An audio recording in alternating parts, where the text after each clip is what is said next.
Assalamualaikum warahmatullahi wabarakatuh.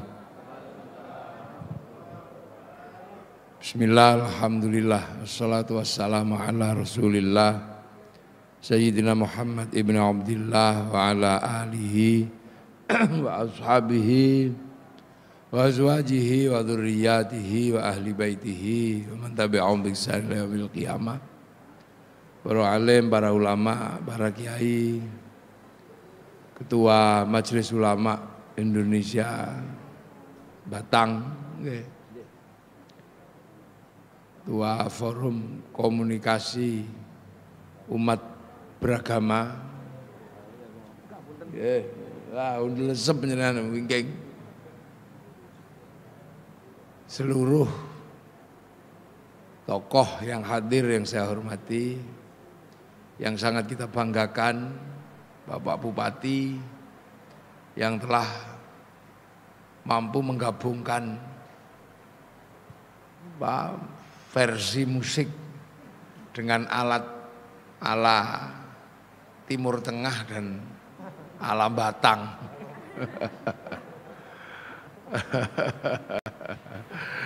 Luar biasa ini. Aplaus untuk Pak Bupati. Ini jarang, hari begini udah jarang. Bupati ngerawit ini jarang. Seluruh jajaran Forkompimda yang saya hormati, Pak Kapolres dan jajaran Pak Dandim, ada ya, oke. Pak Camat, dan alhamdulillah saya punya saudara yang lagi ulang tahun malam hari ini, yaitu Bapak Ketua DPRD. Ya, semoga jadi umur yang barokah ini. Ini semua yang hadir, yang tidak bisa saya sebut satu persatu, yang berbahagia. Jadi kita ini punya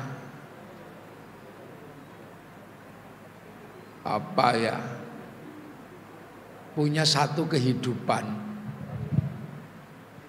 yang berkompromi dengan kehidupan yang lain, yaitu terutama kehidupan keyakinan. Ini semua ini mungkin keyakinannya sama, tapi kadar yakinnya beda. Tapi ya suka ndak suka, mau ndak mau, kita punya sosok ideal dalam kehidupan ini yang menginspirasi dan yang bisa kita teladani. Entah dari sisi yang mana, monggo. Karena Rasulullah itu sempurna. Jadilah kita ini enggak sempurna. Jadi ya monggo, mau nyontoh dari sisi yang mana, monggo. Rasulullah itu uswatun hasanah, teladan yang baik.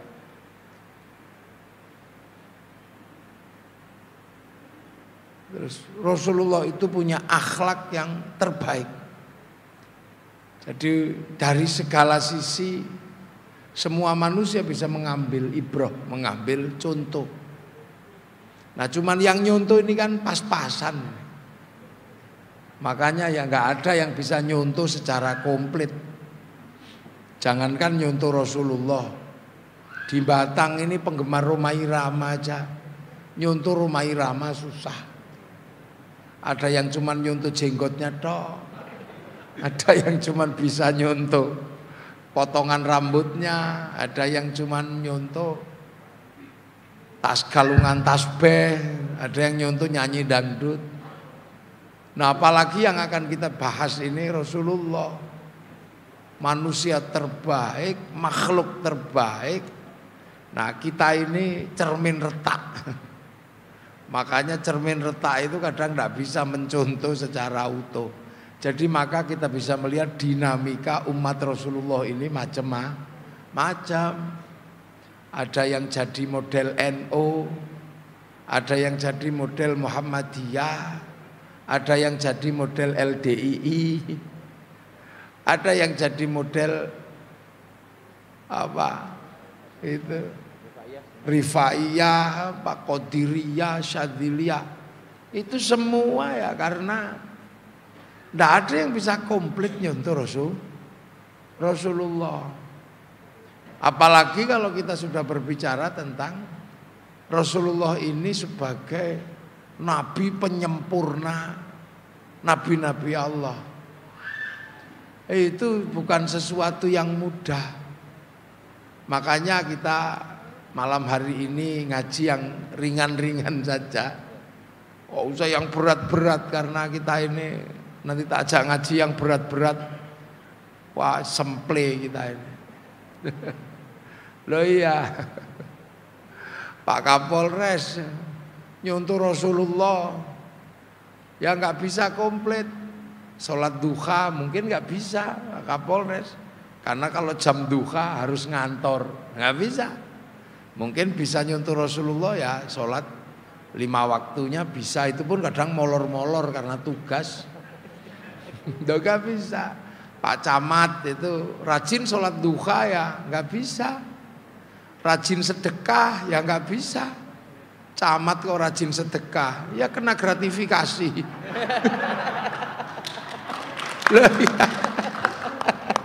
Loh ya itu kehidupan, jadi kita tenang aja, jadi nggak usah terus ngotot.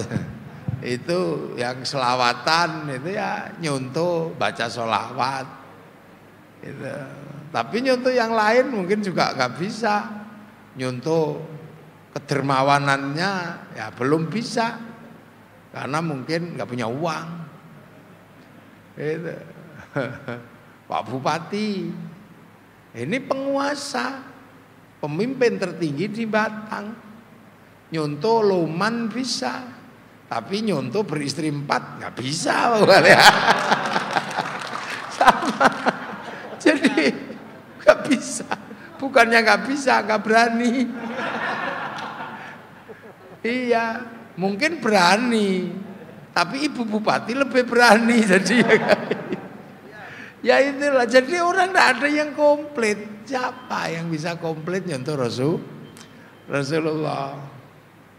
Makanya tiba-tiba kemudian di Indonesia ada kaum muslimin dengan jumlah yang sedemikian besar, ada jumlah umat Islam yang demikian besar di negeri yang jauh dengan bentuk budaya yang berbeda, dengan geografi yang berbeda. Ini bukan sesuatu yang hadir dengan tiba-tiba. Artinya ada sesuatu yang dibalik itu semua, ada yang ngerjakan gitu loh. Jadi ada yang mendesain, ada yang nukangi. Itu ada yang nukangi. Kenapa? Ya karena memang Rasulullah itu jangkauannya memang jangkauan internasional. Jadi Rasulullah sebagai nabi terakhir ini memang dicipta oleh Allah, punya skala yang memang skalanya transnasional, lintas bangsa, lintas suku, lintas negara, lintas teritori. Kalau Nabi Adam ini kan masih ngurus satu keluarga, Nabi Nuh masih ngurus satu suku, Nabi Musa Palestina sama Mesir, Nabi Isa melebar dikit ke Romawi. Tapi Rasulullah ini kelasnya adalah kelas internasional. Wa ma arsalnaka illa rahmatan lil alamin. Jadi diutus di tahun 600. Itu memang didesain menjadi sebuah gelombang perubahan internasional di tahun itu. Nah, nyampe sininya sekitar tahun 1400 Islam itu. Padahal di sana tahun 600. Nah, Rasulullah lahir itu ketika dunia sudah penuh dinamika. Jadi dunia sudah penuh dinamika. Mungkin contoh Batang ya. Batang itu zaman Bung Karno mungkin nggak sepenuh sekarang. Dinamikanya juga nggak banyak. Zaman Pak Harto, Batang itu ya dinamikanya masih gitu-gitu aja. Alas Roban masih pusat kemacetan. Tapi begitu Pak Jokowi, Batang sudah tertata dan Alas Roban bukan lagi rute yang menakutkan, bukan lagi jalur tengkorak kan. Nah, zaman berubah, maka problematika yang dialami oleh bupati di zaman Pak Harto sangat berbeda dengan bupati yang ada di zaman Pak Wihaji. Berbeda, nalar berpikirnya juga berubah. Bupati zaman Pak Harto masih ngurus Pak Pos. Bupati di zaman Pak Wihaji udah nggak ngurus Pak Pos. Karena surat udah nggak berguna sekarang. Dulu kan orang masih kirim surat. Di zamannya Pak Wihaji orang sudah pakai WhatsApp, udah gitu aja. Banyak yang berubah. Nah, begitu juga ketika Rasulullah diutus jadi nabi, mekanisme perubahan internasional sudah menyeluruh terjadi. Tahun 600 ketika Rasulullah dewasa dan menjadi nabi, Cina sudah menjadi kerajaan besar, India sudah menjadi bangsa besar. Bahkan di sini tahun 600 itu kerajaan Galuh sudah gede, sudah besar di sini kerajaan Galuh. Tarumanegara sudah menjadi kerajaan besar di Jawa Barat. Dan lereng Gunung Dieng sudah tumbuh kerajaan Mataram. Di mana ketika Rasulullah jadi nabi, di sini kerajaan sudah mulai luar biasa maju. Tahun 800 setelah, artinya 100 tahun setelah Rasulullah, ini sudah bisa bangun Borobudur. Makanya enggak mudah Rasulullah itu harus menjangkau bangsa-bangsa ketika bangsa-bangsa yang ada sudah menjadi sebuah bangsa yang punya peradaban yang sangat tinggi dan sangat maju. Sudah sangat tinggi. Makanya ketika menaruh ajaran, Rasulullah itu ditaruh di Mekah sana untuk memberikan sebuah pembelajaran di mana manusia itu punya nalar yang bertolak belakang dengan nalar Islam, bertolak belakang dengan nalar agama. Kita nggak bayangkan ribuan tahun Nabi itu orang Bani Israel. Bani Israel itu adalah keturunan Nabi Yakub. Yakub itu Israel. Punya anak 12 dikenal dengan nama Bani Israel. Yakub itu putranya Nabi Ishak. Nabi Ishak itu putranya Nabi Ibrahim. Nah, belum pernah ada nabi dari Arab, itu belum pernah.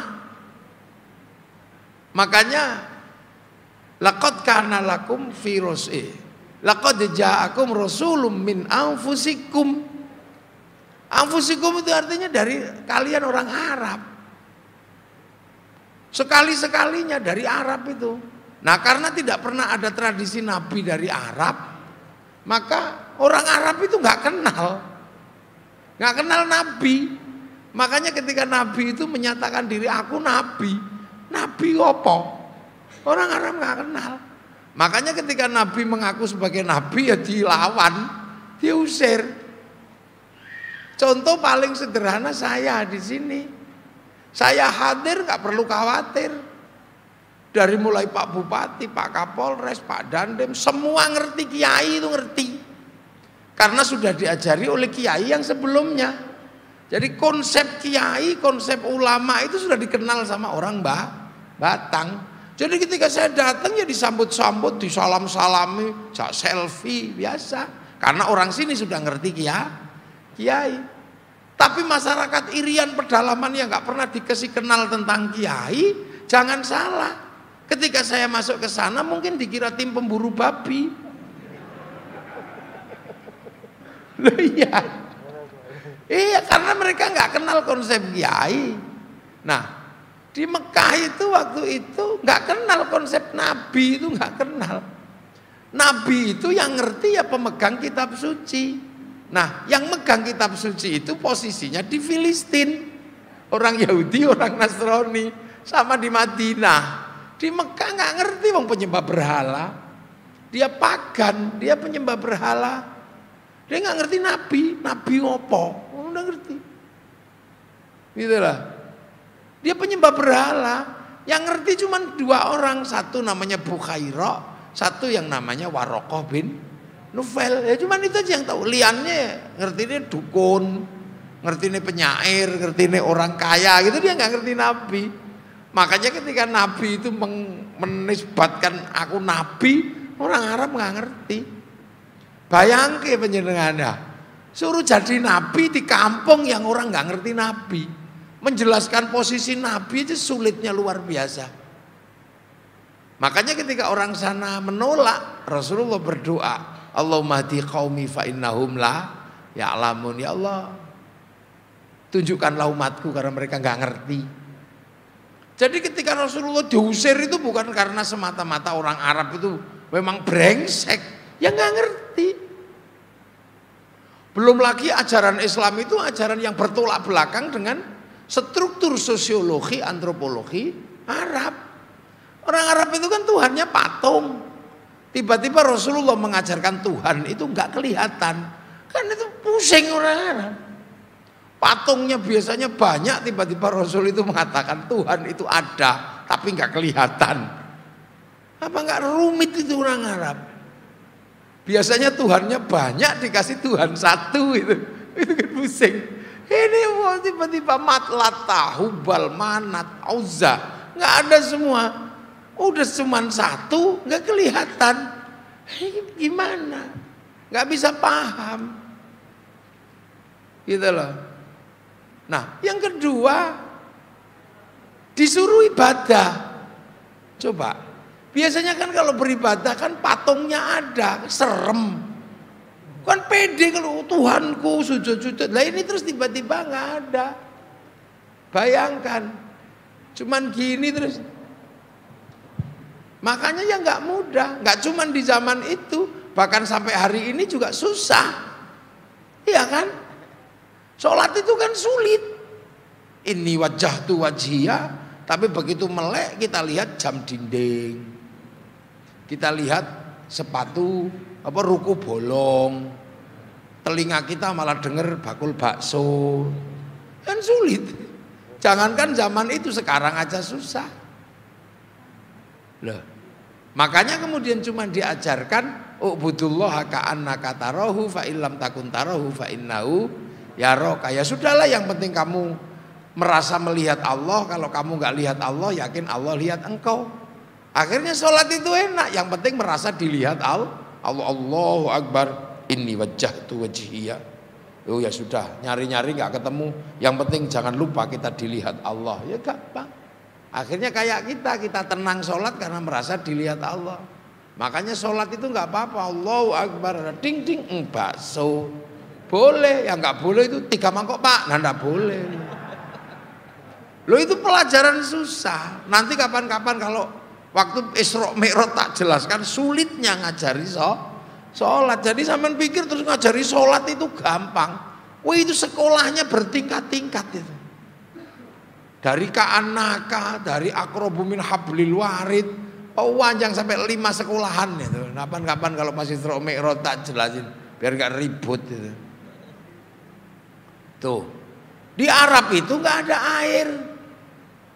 Tiba-tiba Rasulullah mengajarkan toharoh pakai air. Coba gimana nggak sulit? Air itu sesuatu yang sulit di Arab. Makanya orang Arab itu banyak menyimpan air dari pelepah, dari sadapan kurma, dari perasan anggur. Ya karena diperas lama-lama ya jadi mabuk. Sesungguhnya nggak niat mabuk, cuman menyimpan kadar air agar bisa minum sewaktu-waktu. Cuman yang disimpan itu perasan anggur, ya mabuk akhirnya.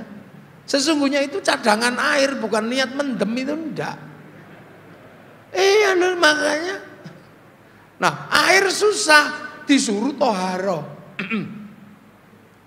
Bahkan disuruh jinabat. Mandi aja susah, ini disuruh air aja diminum susah, suruh mandi. Padahal jinabatnya orang Arab itu enggak kayak orang Batang. Orang Batang sebulan sekali. Orang Arab jinabatnya semalam 8 kali bisa. Pakai air semua, gimana, nggak sulit. Di sana itu makanan susah. Harus berburu, harus perang. Tapi disuruh berbagi, itu bagaimana nggak?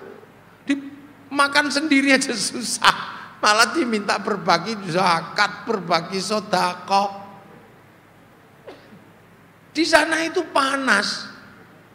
Malah disuruh puasa. Orang sini suruh puasa gampang, kalau kepanasan nyemplung sungai jadi dingin. Sana panas kayak gitu suruh puasa dari sebelum matahari terbit sama matahari terbenam. Sulitnya kayak apa? Haji disuruh ikhram, mukanya nggak apa-apa, kepalanya nggak boleh ditutup, panas kayak gitu. Apalagi kalau tawaf. Tawaf itu perempuannya tidak boleh menutup muka. Syahwatnya kayak apa? Wong biasanya lihat kaki aja syahwat, apalagi ini lihat muka perempuan, nggak ada yang ditutup, terbuka semua. Sementara yang laki-laki disuruh pakai baju, nggak boleh dijahit. Itu kalau mau ndablek kan tinggal wes gitu aja.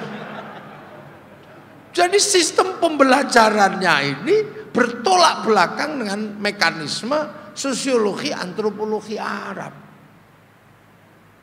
Loh, tapi Rasulullah berhasil. Loh, kok Rasulullah berhasil? Makanya dalam ilmu kepemimpinan gak ada tokoh dunia manapun yang bisa menyaingi Rasulullah. Kalau yang lain pembelajarannya itu hampir semua sesuai dengan konteks sosiologi antropologinya.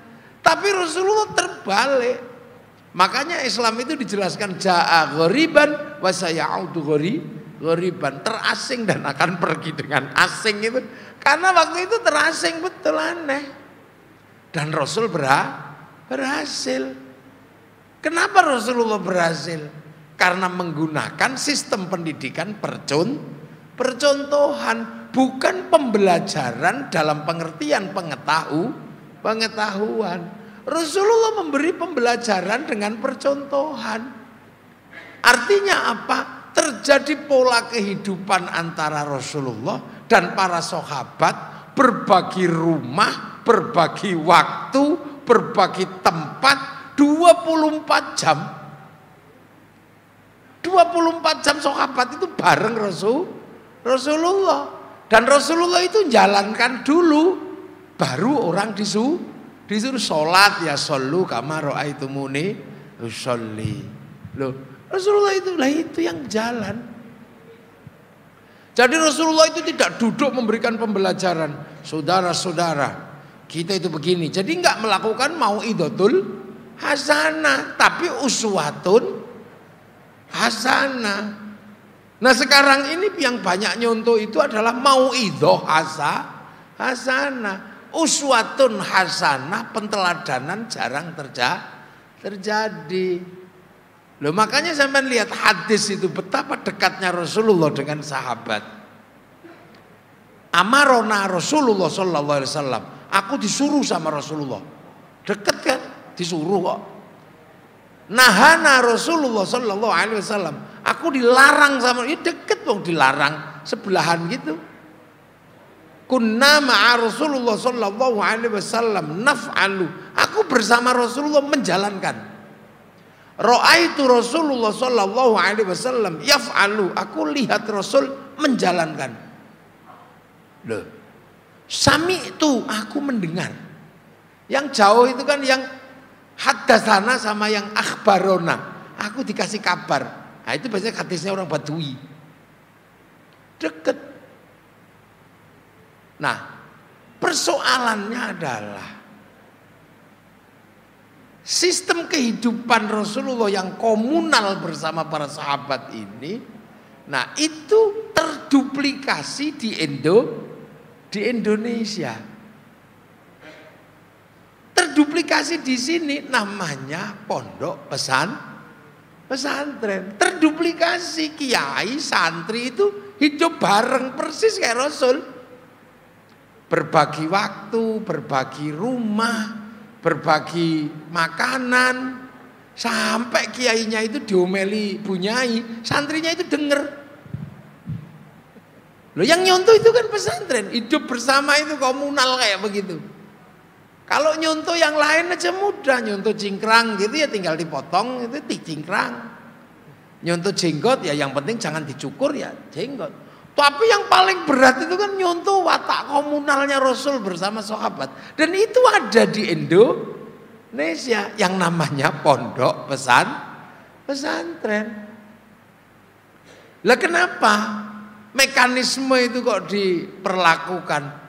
Ya karena agama yang ada di sini, sistem sosial yang ada di sini waktu itu adalah sebuah sistem yang sangat mandiri. Mandiri orang sini itu. Orang sini orang mandiri. Makanya ketika Islam datang ke sini setelah melewati perjalanan hampir 600 tahun, dari tahun 500 sampai tahun 1400 itu berapa? 800 tahun melewati sini. Nah, ketika nyampe sini, ini bangsa sudah jadi. Bangsa sudah jadi. Contoh yang misalnya yang di sebelah kita ini adalah contoh peradaban yang sudah jadi. Alat musik itu menunjukkan betapa kita sudah bangsa yang jadi. Alat musiknya Arab itu terbang, terbuat dari kayu dan kulit. Kayu tinggal motong, kulit tinggal nyembelih, itu aja ditempelin pakai paku. Orang Eropa punya alat musik namanya gitar, terbuat dari kayu dan tali. Tapi bangsa Nusantara punya alat musik namanya gamelan itu dulu. Itu dari apa? Dari logam. Artinya hanya bangsa yang menguasai ilmu pertambangan yang maju dan penguasaan metalurgi yang mapan mampu membuat alat musik dari logam. Itu contohnya.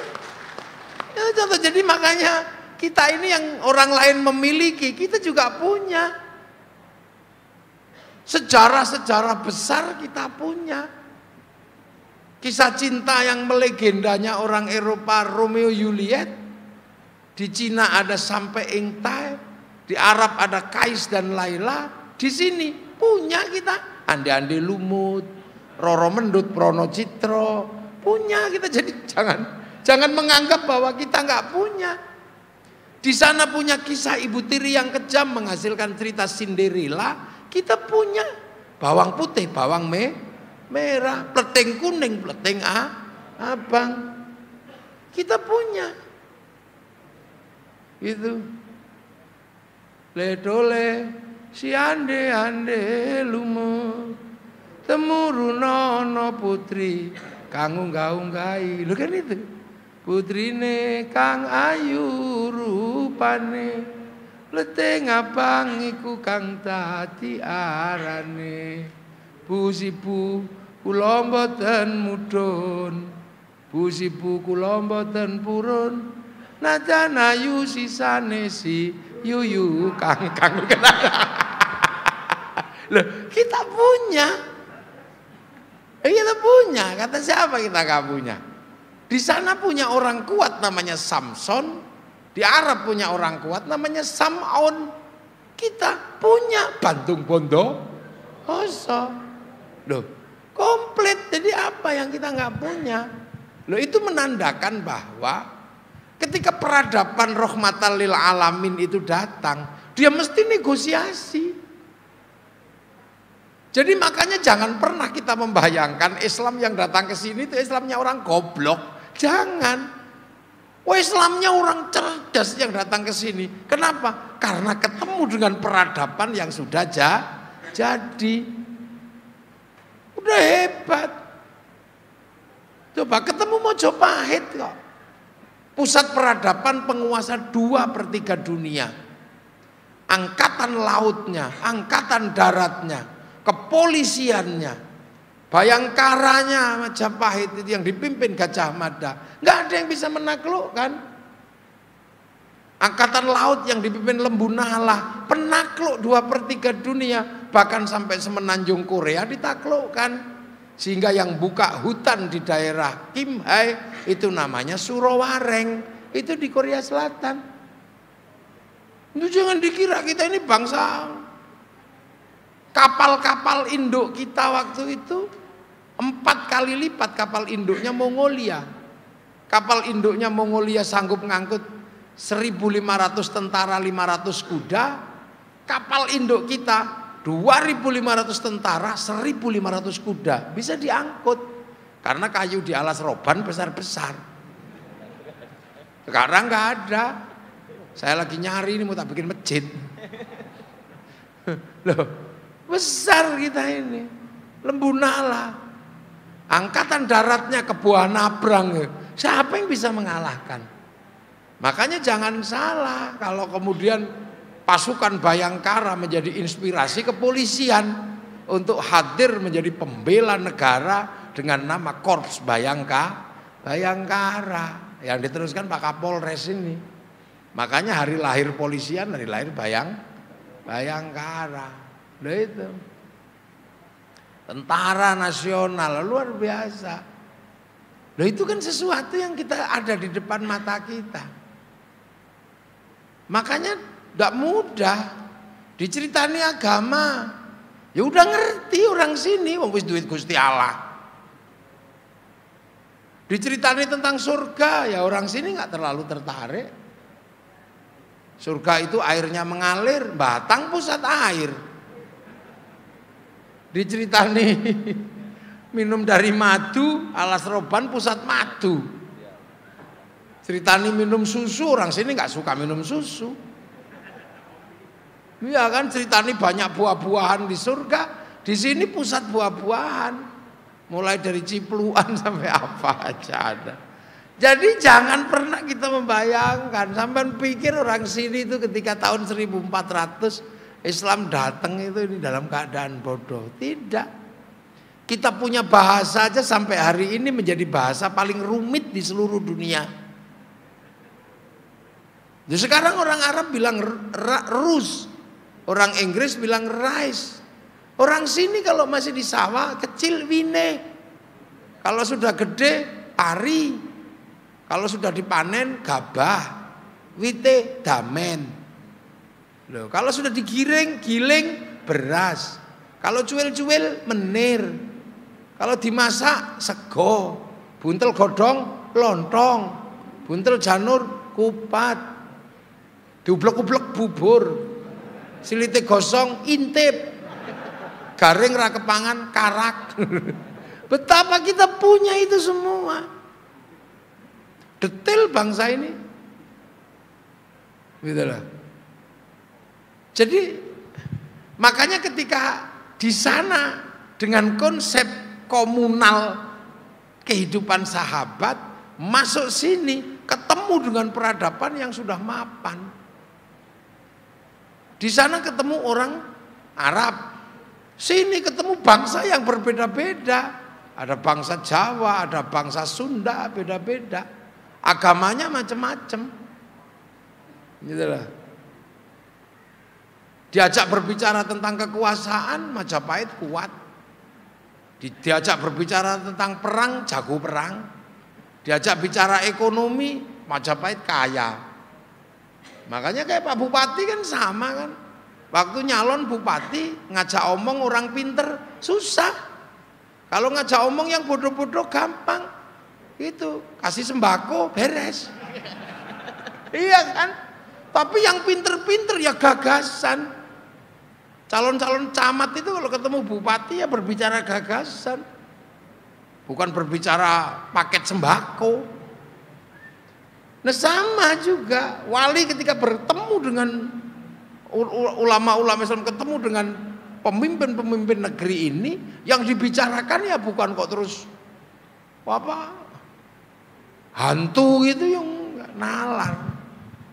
Nah itu loh, makanya kemudian ketika Islam ketemu dengan peradaban sini, yang ketemu ini orang-orang yang hebat, Orang-orang yang alim, bukan orang yang bodoh. Makanya indah. Itu. Satu contoh misalnya. Orang sini itu punya konsep bahwa yang namanya hidup itu adalah mati. Nah, ketika mati, hidup lagi. Yang datang ke sini ya tidak kemudian marah-marah. Kamu itu besok kamu itu mati dihitung, ya enggak. Karena orang sini itu hobinya nembang, ya diajari nembang. Wali-wali itu yang mestinya innalillahi wa inna ilaihi rajiun, cuman disampaikan dengan ojo lali sangkan paraning dumadi. Nah, orang sini karena suka nembang, ya diajari dengan tetembangan. Orang Jawa kan hobinya nembang. Orang Jawa itu lihat mentok nembang, tok mentok tak kandhani ndelok mentok kok nyanyi. Lihat bintang ya nyanyi. Ya ning tawang ana lintang, cahayu nembang. Bojone ilang nembang, ndang bali Sri nembang. Lah itu makanya kemudian hampir seluruh sistem pembelajaran pakai tetembangan. Misalnya kemudian mengajarkan kematian, orang Jawa diajarkan tentang tembang namanya mocopat. Wong urip iki maca barang papat. Barang papat itu kancane nyawa sing medun ngalam donya ini, masuk di dalam raga. Nyawa itu punya teman 4, sebelah kiri 2, bagian nyesatkan, sebelah kanan 2, bagian ngajak baik. Ini jin korin sama hafadhah. Nah, supaya wong Jawa itu paham dijenengke dulur papat 5 pancer. Nah, mulakno pancer itu kalau butuh apa-apa pakai saudara kanan, saudara kiri bisa. Mencintai perempuan pakai saudara kanan ya bacanya ya Rahmanu ya Rahim. Kalau pakai saudara kiri ya sunama tekaji ajiku jaran goyang. Sama-sama I love you. Pengen kuat kalau pakai jalur kanan ya la haula wala quwata illa billah. Kalau kiri ya sunama tekaji ajiku Bandung Bondo Woso.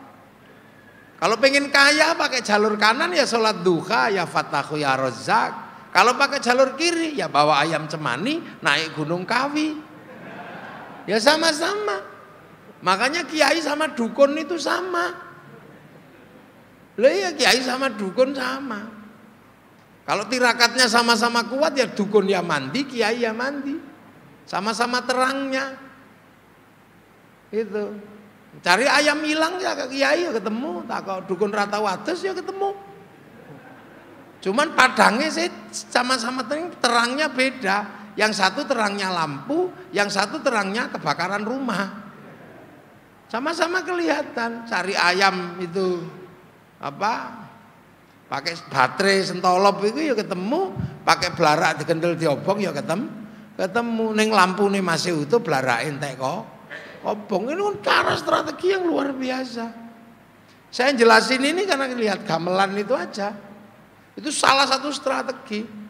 Makanya kemudian kehidupan itu dibikin kayak tembang. Tembang yang pertama mocopat itu Mas Kumambang. Apa Mas Kumambang? Ya kemambangnya nyawa medon ngalam donya sambut ngapati mitoni ruhani turun. Setelah Mas Kumambang, tembang kehidupan berikutnya adalah tembang mijil. Mijil itu lahir.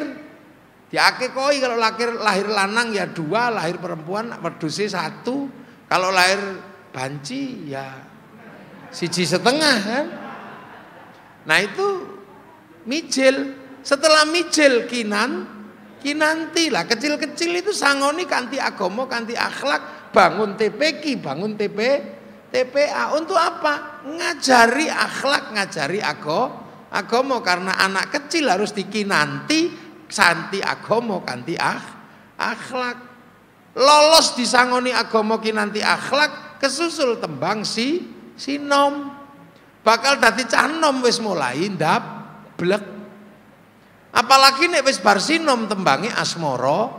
Nah, mulai ke taman asmara ndak bisa diajari taek kucing rasa coklat.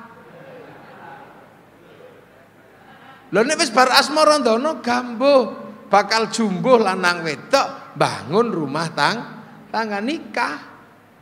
Habis nikah ketemu tembang dandang gula, ketemu dandang pahit, ketemu gula legi. Itu dapat suami ganteng, duitnya banyak, pinter, kayak Pak Bupati atau Pak Kapolres, ya untuk gula legi. Lah untuk bojo wis rupane elek, ora tau ndek duit, senengane ngramal togel, pahit uripe. Oleh dandang. Itu kan manis pahitnya kehidupan. Berdandang gula tembangi durmo. Kehidupan sudah waktunya berdharma bakti. Yang punya kekuatan Pak Bupati jadi bupati, yang punya kekuatan militer jadi tentara, jadi polisi. Nek duwe bondo ya dharma bakti harta, duwe ilmu dharma bakti ilmu, kalau punya tenaga ya dharma bakti tenaga. Durmo. Nah setelah durmo apa tembangnya? Adalah tembangnya pangkur. Kalau ndak sempat berdharma bakti, hati-hati kesusul pangkur. Ngerti-ngerti wis wayahe mungkur, dengkul wis linu, untu wis protol, mripat wis lamur. Sing sinome tatunan naga kok wis mengkeret dadi gambar cacing. Nah iki pangkur. Ya sudah tompon wis wayahe mungkur. Wis nang goleki masjid sana sudah. Rakitang setahun pisan riyo sana. Soalnya nanti kalau sudah pangkur kok ndak nang mungkur kesusul megat roh. Megat roh niku dipegat raga sukmane. Terakhir tembange pucung menungso meng dipocong sluku-sluku tok lebokke lawang ciut, mula wong tuwek jenenge buyut, siap-siap mlebu lawang ciut. Petruk malaikat mungkar nakir takoni marbuka awallahu rabbi Allah tawapuk pewok. Tahan kali malaikat rokib kelipet ojo to ngono. Lho aja piye iki lho catetane wong wis gelem ngaji. Endi catetane iki lho, tapi kok pas ngaji kok turu ya wis ta. Nek turu berarti ya bokonge. Lah kok ora iso muni Allah ya iku ilat batang. Lu nek gelem ngaji, ya sudah. Marbuka tapuk pak ngono. Canggah gulune. Langsung dadi wareng wedi delok akhirat, cemplung nang neraka diudek-udek diangkat gantung kaya siwur, tutuki modal madil ketarangan bodol digecek ajur mumur kaya gedebok bosok mula pangkate menungso anak bapak simbah buyut canggah wareng udek-udek gantung siwur tarangan bodol gedebok bosok loh. Ini kan pembelajaran. Ya. Nah setelah lagune dadi musik dibikin yang tadinya gamelan cek tangan diganti gamelan slendro pelok. Enggak sing suarane nang ning nang nong dang gung. Ya uripmu nang ning nang nong ya nang kene ya nang kono. Kadang neng kene apik, kadang nang kono elek, kadang neng kene ngaji, kadang nang kono nyolong pitik. Ngono urip ngono ne. Ya nang ning nang nong ya nang kene ya nang kono. Cuman nek pengen pungkasan apik dang gung, dang balik nang Sang Hyang Agung. Fafirru ilallah nang bali nang Gusti Allah. Nah wong Batang kadang niku mboten ngerti. Nang ning nang nong, dang ngono niku. Lho kok ana sing hehe wae dia. Lho kan kata sing nang ning nang nong dang ono sing nang ning nang nong dang kluduk ngono kaya ana.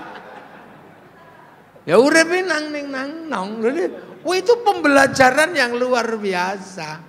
Makanya sesungguhnya ketika saya tadi melihat ada sistem pengrawit masih mengajarkan itu, artinya bahwa di Batang ini masih menjadi bagian dari proses pembelajaran agama yang ratusan tahun yang lalu mampu mengislamkan Nusantara. Loh itu loh. Jadi makanya ya sudah, ini bangsa udah jadi, waktu itu sudah kenal. Loh, makanya kan hal-hal yang kecil-kecil remeh-temeh udah nggak diajarkan lagi. Tentang sopan santun udah nggak diajarin di sini. Kalau di sana masih diajarkan masuk rumah jangan dari belakang, masih diajarkan. Sini kayak gitu udah nggak diajari. Orang sini sudah sopan santunnya udah jadi. Di sana masih diajari la taj'alu du'a ar-rasuli bainakum ka du'a ibadikum ba'dha. Kamu jangan manggil utusanku seperti kamu manggil temanmu. Nah, di sini udah perlu diajarin kayak gitu. Pasti manggil Rasulullah ya Habiballah ya Syafi'allah. Wong di sini manggil tukang patri aja Mas. Manggil tukang bakso Pak ngono mriki. Lembut sudah. Di sini udah punya sopan santun. Pak Lek, Pak D bahasa sudah halus. Nah, monggo nih Pak Bupati, monggo Pak Bupati didahar. Wong Bupati, nah di sini nek konyo monggo dipangan. Nah, badoken ngono. Terus kasarnya untalen itu di sini. Udah bahasa udah jadi. Makanya mana ada kemudian sistem pembelajaran bahasa? Nggak ada. Sistem pembelajaran sopan santun dan akhlak di sini sudah jadi. Bahkan Islam teko karek nganggo. Islam itu nemu akhlak yang baik, nemu budaya yang sudah mapan, nemu tok ning ngene ketemu barang apik tok. Gitu lah. Nemu macam-macam. Lah itu yang akhirnya menjadi penguat agama. Itu. Lah sampai akhirnya pelan-pelan menemukan sistem negosiasinya. Lah negosiasinya ya dari bahasa negosiasi, simbol-simbol negosiasi. Makanya kayak saya gitu misalnya mestinya syaikhun. Ya sampai di sini ya kiai, ya campur kebo Kiai Slamet, tombak Kiai Pleret, enggak apa-apa. Yang tadinya mekanisme komunalnya Rasulullah sampai ke sini ketemu dengan mekanisme pesantren kadang ngisi gitu aja. Yang tadinya tilmidun muridun disebut santri, tempat sholat musola dadi langgar. Simbol-simbol itu udah ketemu bahwa di sana ada kehidupan Rasul dan para sahabat, di sini ada kehidupan Brahmana dengan para santri. Ya tinggal ngisi ngono tok. Makanya orang sini nggak ribut ketika sudah ada yang ngisi, pendatang baru ya patuh. Kendaraan roda 2 sudah diisi Honda. Maka ketika RE King datang yang ngisi aja. Disebut Honda nggak marah. Hondamu apa? RE King ini enggak apa-apa. Yang datang ke sini yang sudah ngisi minuman botol itu Aqua, maka ketika Ades datang belakang disebut Aqua ya nggak marah. Loh, makanya jadi. Dan agama kemudian mengisi ruang-ruang kehidupan yang bersahaja. Hampir semuanya bersahaja di sini. Tingkat kepatuhan sosial itu jalan. Iya, kiainya karena hidup bersama memberi contoh, nggak banyak bicara. Makanya di sini jarang orang nanya dalil. Di sini ini mana ada yang ngerti dalilnya mulutan? Nggak ada. Tapi begitu kiainya mulutan gitu ya, masak semua, nggak ada yang nanya dalilnya apa. Ora eneng. Ya karena sistem pembelajaran di sini itu dari dulu percontohan. Nggak pernah ngerti dalilnya umroh, begitu disuruh umroh royoan. Nggak ngerti dalilnya sholat tapi disuruh sembahyang, ya cepet. Karena apa? Ramah. Yang bisa sholat di depan ya sholat awal, yang sholatnya mundur ya di belakang, yang perlu dipanggil ya dipanggil gitu aja di sini nggak ribet. Yang belum datang adzannya ya mundur. Yang mestinya adzan zuhur 11:30 karena di sawah dipanggil 1:30. Biasa. Allahu Akbar, Allahu Akbar. Biarin. Kalau belum datang Robbana ya Robbana. Masih belum datang ya tombo ati. Wong wis pegel ya nambani atine dhewe.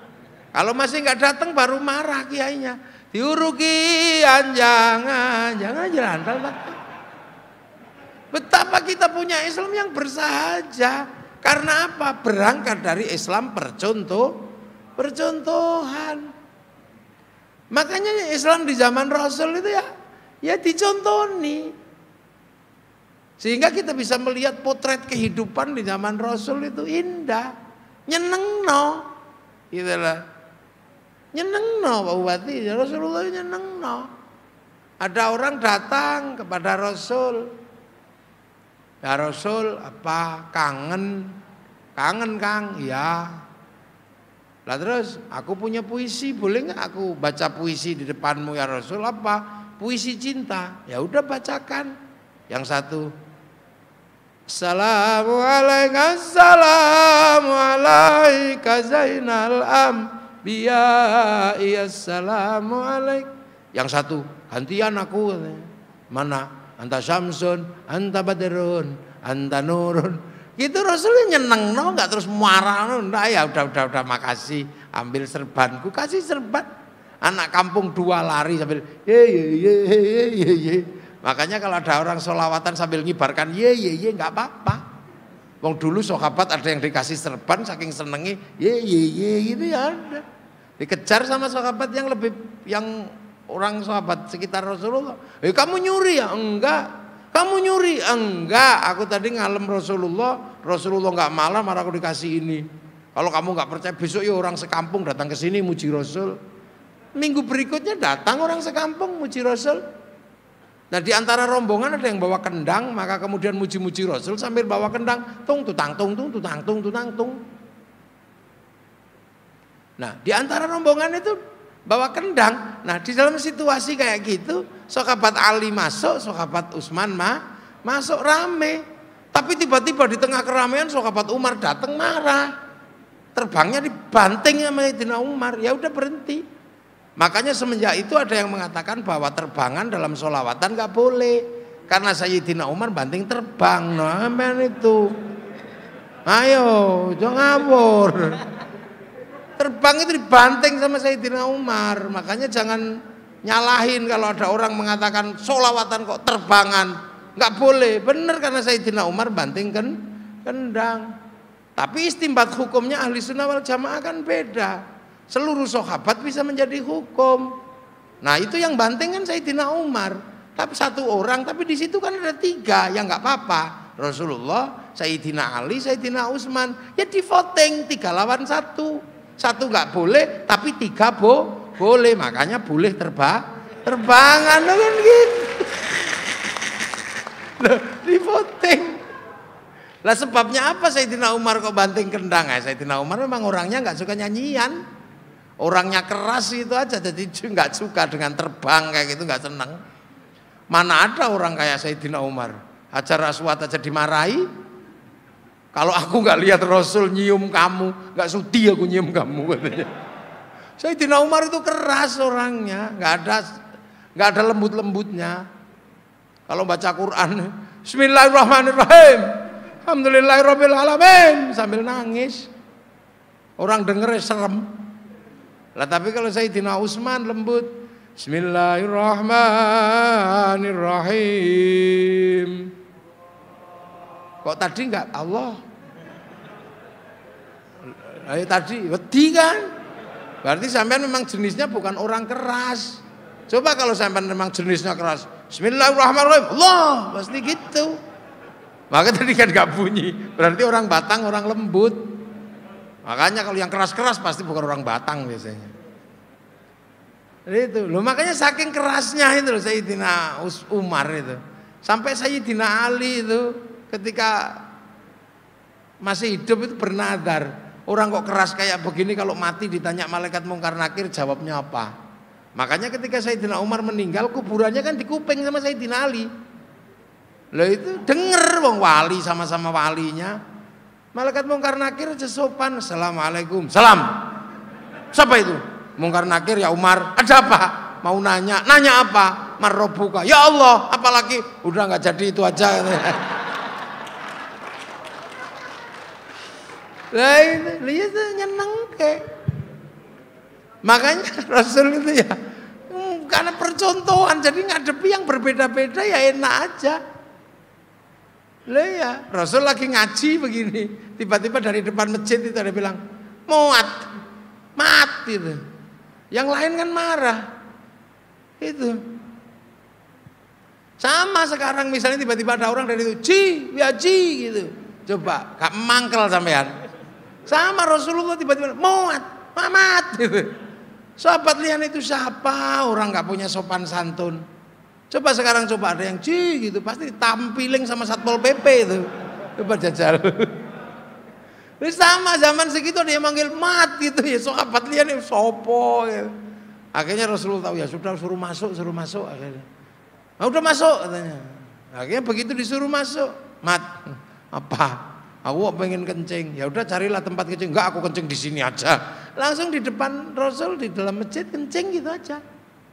Ya sahabat Umar enggak tahan, tarik pedang mau dipotong kepalanya itu. Rasul Umar jangan. Gini-gini juga santriku, gini umatku. Tapi memang ada di kampungnya sana kencingnya sembarangan. Ada bantrek ya dikencingi. Iya, gini-gini juga santriku, santri Batang. Ibaratnya begitu. Lu nyenengin Rasul itu. Yang paling ekstrim itu kan ada itu. Ada orang yang sukanya tidur di masjid. Ibadahnya nggak serius. Rasul keluar dari masjid dicegat, ya Rasul apa? Kiamat itu kapan? Alah kamu nggak usah nanya kiamat, dong kiamat itu pakai bekal ibadah. Kak lihat kok kamu tidur. Bekalmu apa besok? Saya nggak pakai bekal ibadah ya Rasul. Bekalmu apa? Cinta sama engkau ya Rasul. Hah? Cinta dok, nggak jalanin? Ya enggak. Ya sudah kalau gitu pilihanmu. Rasul pergi dicegat lagi ya Rasul. Lu apa lagi?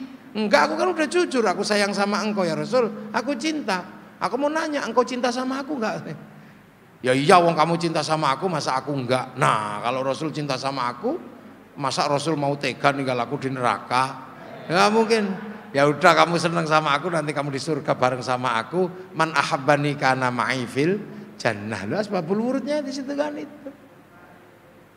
Langsung dia pergi, yes, lari.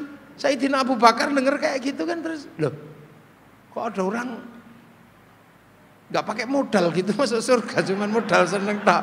Sayyidina Abu Bakar datang, ya Rasul, serius itu tadi? Iya Abu Bakar, seneng tok kayak gitu nggak pakai modal. Iya, dia nggak modal aja masuk surga, apalagi aku pakai modal katanya saya. Sayyidina Abu Bakar saking senengnya joget sampai jubahnya itu berkembang. Yang akhirnya itu dicontoh sama Sayyid Jalaluddin Rumi jadi Torekoh Maulawiyah. Yang akhirnya sama orang Batang dikenal dengan tari sufi. Lu kan semua ada itu dicontohnya. Nah cuman kadang kita ini nyari yang begitu-begitu susah. Kiai-kiai biasanya nyarikan contoh yang serem-serem, sahabat kelas 1. Sehingga orang Batang gak punya tempat. Makanya coba tak carikan yang mirip-mirip sampean lah gitu kan. Suka kencing. Lah iya. Lo ada sahabat itu yang lucu. Saking dari kampung entah gimana ceritanya, tawaf itu cuman muter, gak ada hitungannya. Ya Karim, ya Karim, ya Karim, ya Karim, ya Karim. Seharian itu muter. Sahabat itu mikir ini aliran sesat kayaknya ini. Lapor sama Rasulullah, ya Rasul ada aliran sesat. Mosok? Lah kenapa? Ada orang tawaf itu cuman ya Karim muter aja. Mosok? Iya ya, kalau Rasulullah gak percaya tengok aja ke Ka'bah. Ditengok sama Rasul beneran ada. Gagah ya Karim, ya Karim, ya Karim. Lama-lama Rasul ngikuti di belakangnya. Lama-lama gak tahan Rasulullah. Niruin ya Karim, ya Karim, ya Karim, ya Karim, ya Karim, ya Karim, ya Karim, ya Karim. Nah si ya Karim ini yang ditirukan Rasulullah marah lama-lama. Ini siapa orang berani nirukan aku? Nah pas tak banting nanti katanya. Lama-lama dia nggak tahan, akhirnya balik ke belakang. Rasulullah yang nirukan ya Karim, pegang itu, langsung dipiting gitu. Kamu yang nirukan aku ya Karim ya. Awas kamu, tak adukan sama nabiku, tak adukan sama kekasihku. Rasul kan merasa nabi, ya nanya, lah nabimu siapa? Nabiku Muhammad. Maktek itu, ya Allah. Berarti ini umatku sendiri ini. Umat yang senang sama aku tapi nggak pernah lihat. Rasul terharu, nangis. Nah si dia ini begitu lihat Rasul nangis tambah semangat. Nah gitu aja nangis. Awas kamu nanti. Adukan pada nabiku. Rasul tambah banter nangisnya. Aras guncang. Malaikat Jibril diutus Allah, coba lihat itu. Malaikat Muhammad nangis. Loh ya Rasul Muhammad, kamu nangis dibanting orang ini. Oh enggak Bril, jangan salah paham Bril. Aku nangis terharu. Ternyata dia umatku yang belum pernah ketemu sama aku. Ya daripada kamu dibanting itu ya mending aku ya Rasul Muhammad. Akhir Rasulullah, kamu perlu enggak ketemu sama Muhammad? Belum. Pokoknya nanti kamu tak bawa ke Muhammad, tak banting lagi di sana. Mas, Muhammad itu aku. Hah? Muhammad itu nangis jadi ya kan. Meluk Rasul, ya Rasul, aku bodoh dari kampung ya Rasul. Di kampung itu yang paling pinter itu saya. Ya bisanya ya Karim itu, makan ya Karim, doa apa aja ya Karim, ya Rasul sambil nangis. Setelah saya tahu di sini banyak yang pinter, saya kayaknya nggak ada harapan masuk surga ya Rasul kalau nggak kamu ajak. Nanti kalau aku mati ajak ya Rasul ya ke surga. Rasulullah iya, wong kamu begitu cintanya sama aku, nanti kamu tak ajak masuk surga bareng sama aku. Akhirnya namanya orang kampung dibilangi Rasul mau diajak masuk surga, ya saking senengnya yang joget, ye.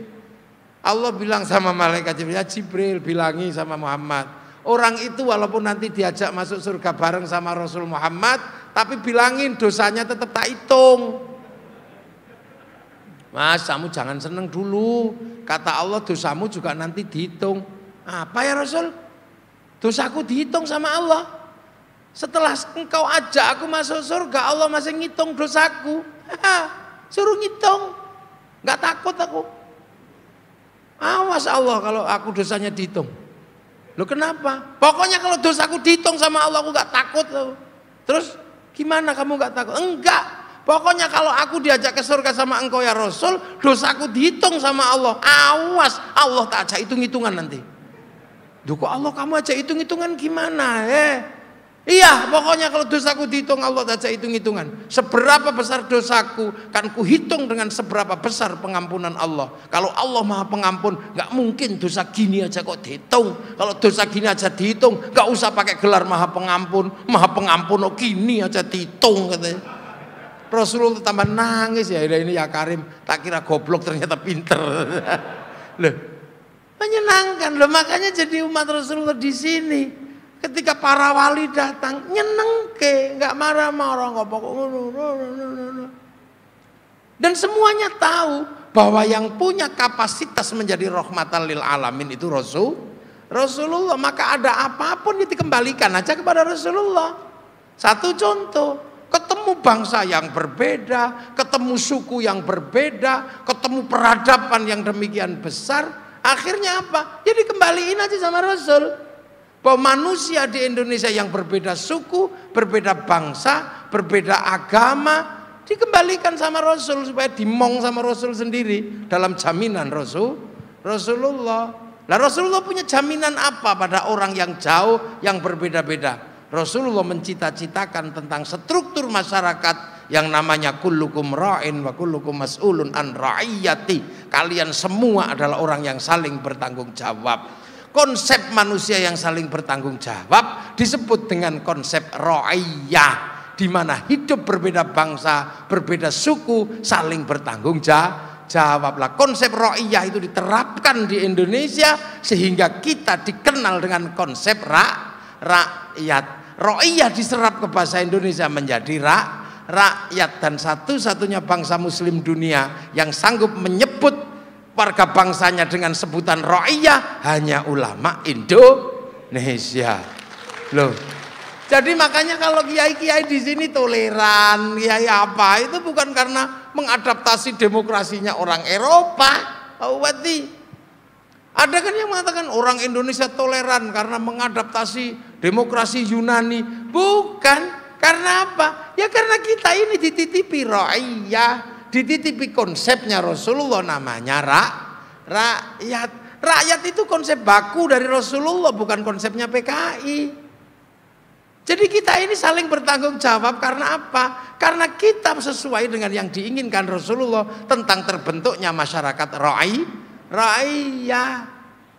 Loh akhirnya berbeda bangsa, berbeda suku bisa jadi satu. Dan teritori para wali yang membangun struktur ini disebut wilayah. Yang wilayah itu disebut Negara Kesatuan Republik Indonesia. Loh inilah yang terjadi. Jadi kita ini bukan people. Jadi kita ini not Vox Populi Vox Dei. Kita ini ra'iyah. Makanya karena kita ini ra'iyah, hidup saling bertanggung jawab. Yang Kristen melanggar lampu merah undang-undangnya sama. Yang dengan yang Islam melanggar lampu merah, peraturannya sama. Ketika melakukan kejahatan, Pak Kapolres memberlakukan hukum yang sama. Ini adalah terhadap orang-orang yang masuk dalam konsep raya. Jadi rakyat itu hidup saling bertanggung jawab. Yang akhirnya terstruktur menjadi majelis permusyawaratan rakyat, dewan perwakilan rakyat. Jadi kita jadi begini ini sesungguhnya adalah berangkat dari sistem yang pernah diajarkan oleh Rasulullah. Jadi kita tidak sedang menyerap ajaran orang lain, kita sedang memberlakukan ajaran Rasulullah Muhammad Sallallahu Alaihi Wasallam. Lah itulah makanya kenapa Arab satu bangsa bisa pecah menjadi puluhan negara, Eropa satu bangsa bisa pecah jadi puluhan negara, tapi kenapa kita puluhan bangsa, puluhan suku dan agama bisa bersatu dalam satu negara, Kesatuan Republik Indonesia. Lah makanya kita ini kadang jangan aeng-aeng, kita ini belajar enggak. Makanya kita ini konsepnya bukan muslim kafir, bukan, kita ini rakyat. Kita ini rakyat. Nah, rakyat ya kayak gini, saling bertanggung jawab, paling apa.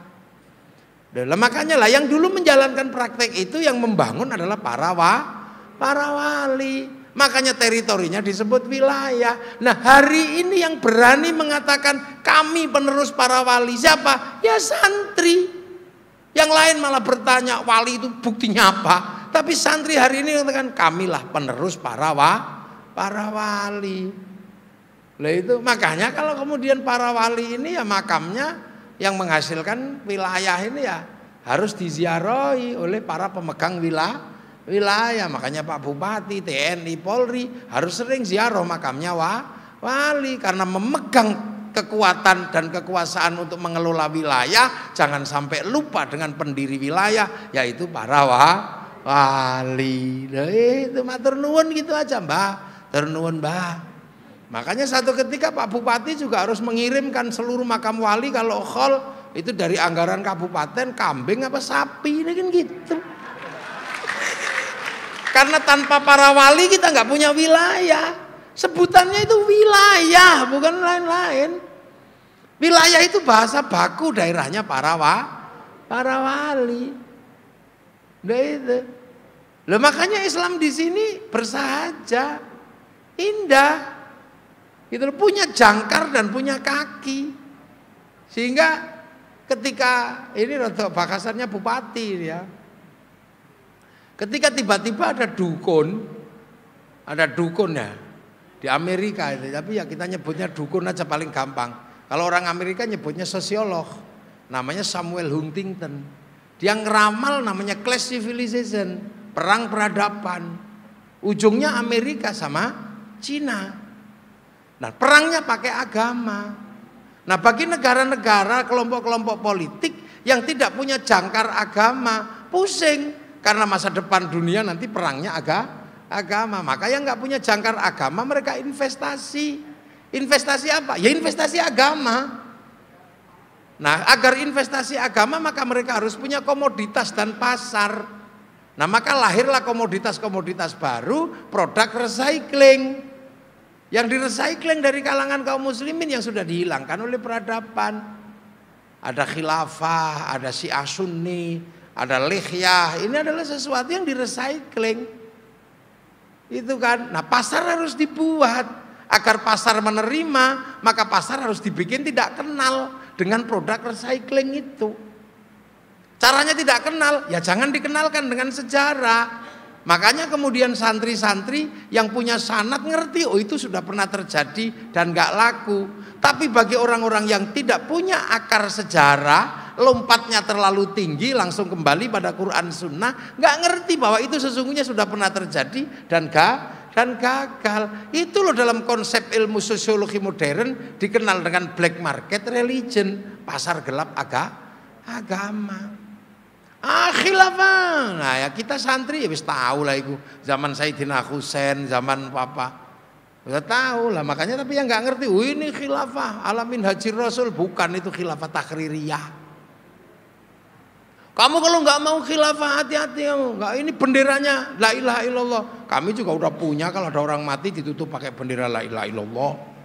Kamu anti bendera la ilaha illallah, kamu anti ya? La ilaha illallah enggak.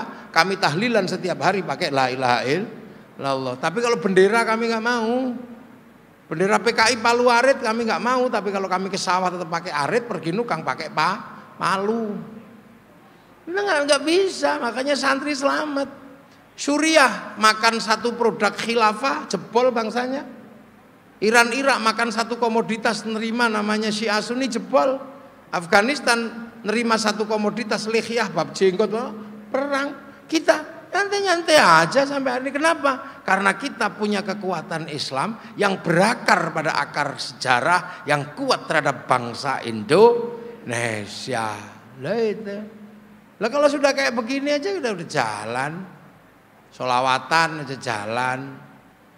Ziarah kubur jalan. Semuanya jalan. Kalau sholawatan jalan terus gimana? Pasar terserap. Orang jual ingkung, jual ayam, jual besek jalan, sound system jalan, terop jalan, bakul apa aja jalan, ziarah makam wali, jualan makanan di makam wali ya jalan, sewa bis ya jalan, sholawatan manggil Habib Syekh sampai gagang pancing aja laku, merawat kehidupan semua berjalan, sampai copet aja bisa hidup di makamnya wali. Lah ini menandakan apa? Produk kehidupan yang berjalan. Nah itu loh, maka kemudian santri ini bukan jangan dikira paling berat karena mencontoh Rasulullah langsung di jantung perubahan agama, di mana percontohan terberat adalah hidup bersama para sahabat, dan itu dicontoh oleh para santri dan para kiai, hidup bersama para kiai. Makanya Islam jalan, dan kita punya sampai sebuah kawasan yang disebut NKRI amma ba'du. Ini baru mukotimah, belum mulai ngaji. Pembukaan, kapan-kapan lah kita lanjutkan lagi, Pak Bupati. Polres kita lanjutkan nanti kapan-kapan. Ini sambil jagong sebenarnya. Ngaji paling enak itu kayak gini, duduk kayak gini, nyantai, gak kerasa kayak orang pidato, kayak orang dongeng aja udah ini. Ya mudah-mudahan semua dalam ridha Allah, semua dalam barokah, Kabupaten Batang semakin maju, dan virus corona semakin dijauhkan dari kita semua, diangkat kembali oleh Allah. Al-Fatihah. Wa'alaikumsalam, amin. Keluarga besar Bapak Bupati semoga menjadi keluarga besar yang manfaat dan barokah. Al-Fatihah. Wa'alaikumsalam, amin. Mas Yusuf yang ulang tahun semoga menjadi umur yang barokah. Al-Fatihah.